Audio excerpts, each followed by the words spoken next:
Pergunakanlah waktu yang ada, sebab hari-hari ini adalah jahat. Efesus pasal 5 ayat 15 sampai 17. Karena itu, perhatikanlah dengan saksama bagaimana kamu hidup.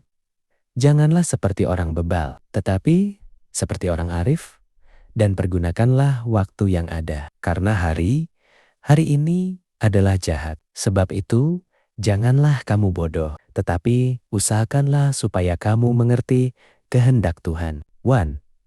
Perhatikanlah dengan saksama bagaimana kamu hidup. Bila kita tidak saksama dalam menjalani waktu atau kesempatan yang Tuhan beri kepada kita, maka kesempatan itu bisa berubah menjadi kutuk bagi kita. Kalau kita menggunakan waktu yang Tuhan beri bagi kita cuma untuk mengejar uang, harta dan nama semata, tanpa kita imbangi dengan mencari Dia, Yesus, harta yang rohani dan yang kekal. Apalagi kalau kesempatan hidup kita gunakan untuk memuaskan keinginan manusia, yaitu keinginan hawa nafsu, maka di akhir hidup kita akan mengalami kebinasaan kekal. Tuh, jangan seperti orang bebal. Contoh orang bebal di dalam Alkitab adalah orang kaya dan Lazarus. Lukas pasal 16 ayat 19 sampai 31. Sri.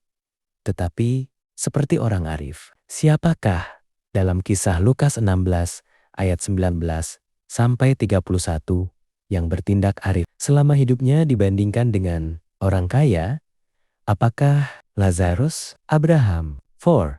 Pergunakanlah waktu yang ada. Waktu seperti kendaraan yang membawa kita ke tujuan akhir, dan tidak ada seorang pun yang bisa menghentikan waktu. Kendaraan waktu yang kita gunakan, kita pakai sesuai rambu jalan, yaitu firman Allah. Maka kita akan sampai ke tujuan yang mulia. Tetapi kalau kendaraan waktu yang kita terima dari Tuhan, kita gunakan dengan sembrono, maka kita akan tersesat. Bahkan kita akan jatuh ke jurang kebinasaan. Contoh di dalam Alkitab adalah Hizkia. Reputasi jasmani dan rohani Hizkia sangat istimewa. Yesaya ke-36. Ketika ia ada di titik puncak, Tuhan utus Yesaya untuk memberitahukan bahwa saat kematiannya sudah tiba. Yesaya ke-38. Hizkia berdoa dan menangis.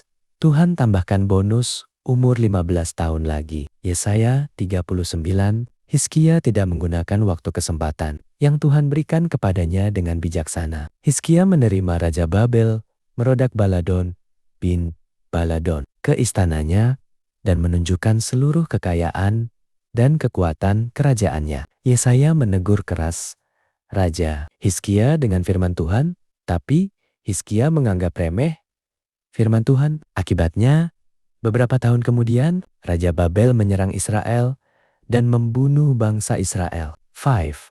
Karena hari-hari ini adalah jahat. Di akhir zaman, orang semakin berani menabur kejahatan dan mempraktekkan kejahatan secara terang-terangan. Waspada.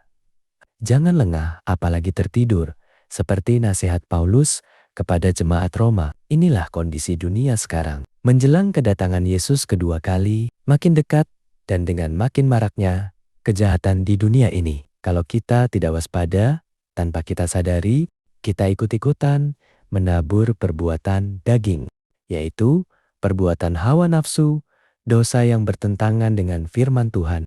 Tuhan Yesus memberkati.